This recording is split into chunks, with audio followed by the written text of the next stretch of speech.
Welcome back to Candace L Fashion, and today's Barbenheimer event is inspired by my two queens, Tiffany Stratton and Rhea Ripley, both women's champion. Now let's get to the event. So I have my little fur jacket, and it's cold. I paired it with my fur shawl and my baby pink shirt to match. And I have on my faux leather skirt from Walmart. Look at this.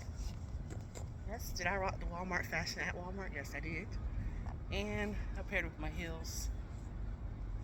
So let's get into this fit, and I hope you enjoyed this OOT.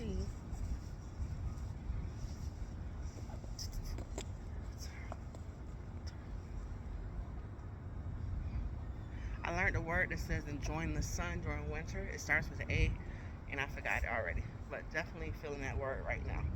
So I hope you're having a great day, and I hope you're being warm in this upcoming snowstorm.